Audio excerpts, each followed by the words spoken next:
Jeremy Lee joins us live, and he's been studying the timeline of events for the day of the fires. And Jeremy, how do these new recordings play into that timeline? Well, I spoke to a former Maui Emergency Management Agency safety officer. He points to the mounting evidence that there were multiple fires on August 8th in both Lahaina and Olinda, and he asks, why wasn't MEMA proactive instead of reactive? What's more, listen to the first phone call. It's between MPD dispatch and HECO operations.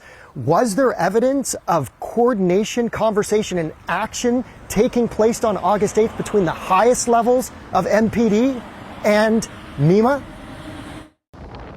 It's 4:11 p.m. on August 8th, an hour and 15 minutes into the afternoon Lahaina fire. At the exact moment that Travis Miller shot this video of vacant Highway 30 closed off at Keawe Street, a call comes in to Hawaiian Electric. Hi, HECO Police Department. Fire's asking if you guys can shut down all of the electric off of Lahaina Luna, above and below the bypass. It's off right now. It's all off? Yep. Okay, thank you. Okay, bye.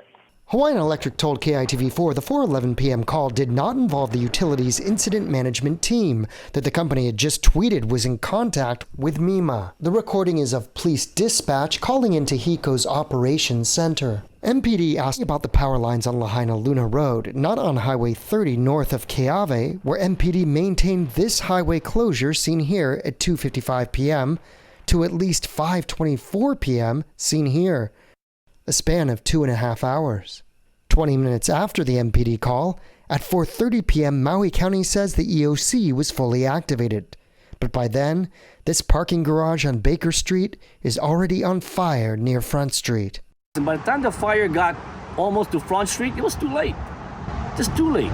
Every man for himself. Former EOC safety officer C. Ray Beltran. I never saw more chaos here in my backyard than I've done in my 32 years responding around the U.S. and in territories and commonwealths and around the world. I couldn't believe how bad we were.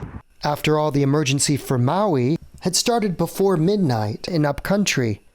KITV4 obtained the early morning 911 tapes, dozens and dozens of calls related to the Olinda fire.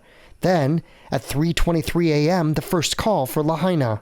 Hi, I'm in Mauna Poco and I smell smoke. I'm trying to look around to see if I see any flames, but I don't, but it's a really strong smell. Shortly after, at 3:25. 911 emergency. Hey, there's a fire up here on off Hokiokio. Okay, who? Above Hokiokio. Okay, what is on fire? Honey, I can't tell. We can just see there's flames and smell smoke. Okay, alright, we have them on their way. 4:57 a.m. Okay, yeah, bedroom window, I can see it. What do you see? Fire. Out of my bedroom window, it's near-ish the L. And with multiple fires time-stamped this early in the morning. You know, when the winds are this high from a hurricane, why are you going to go to a training on another island when you can send one of your lower staff to go? They should be asking the Department of Transportation, airport, hey, can you get me on the first flight back to Maui? I need to be on Maui. In a heartbeat, they will get you on that flight because they know your role, they know your importance. So there was no excuse. Oh my God, I've never been so scared in my life. I think, oh my God. Those 3 phone calls that you just heard, they were pulled from a batch of 300 newly released 911 calls. I was able to forward those on to the Maui Fire Department, and I just heard back. They are going to investigate and look into if those 3 a.m., 4 a.m. calls for Lahaina are separate incidents or connected to the 6:30 a.m. fire near Lahaina Intermediate. Reporting live, Jeremy Lee, KITV4 Island News.